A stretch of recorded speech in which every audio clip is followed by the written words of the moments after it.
We've got the L&T numbers also that have come out. In fact, just flash for a moment. That's there on your screens. It's 1,122 crore rupees of PAT. That's definitely much above the expectations, which were around that 1,100 crore rupee mark. So in the face of it, at least on the bottom line level, we've got a good jump coming into the bottom line figure at least. Remember, for the top line growth, though the stock, of course, is going to take time to digest the numbers, and we will wait to see what the internals also throw up, because the other key monitorable would also be the top line or the revenue growth that the company clocks in, because remember that we are expecting that we'd see top line growth of about 15%, so around that 16,000 crore rupee mark. That's how the revenue figure should pan out. Remember, we've just also got the order book figure, and that's an important one at that. The management is saying, and the company is saying, that the current order book is at 1.62 lakh crore rupees.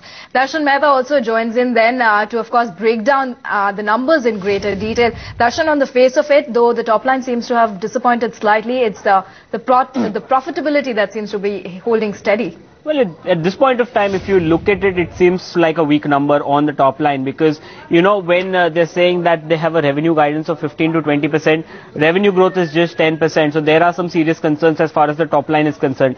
Margin front, you know, 9.5% is something we are getting versus an estimate of 10.6%. But we want to clarify that this is pre-forex.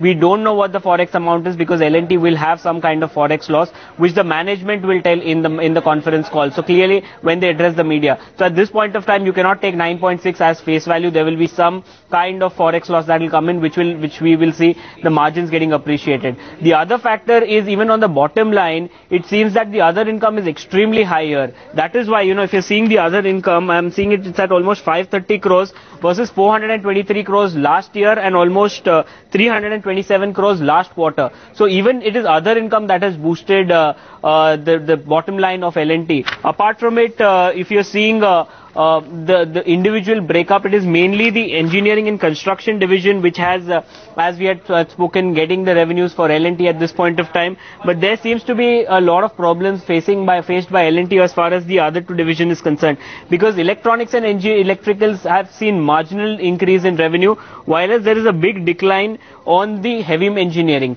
The only positive I can take out of L&T at this point of time is the fact that the order inflow is close to 544 crores.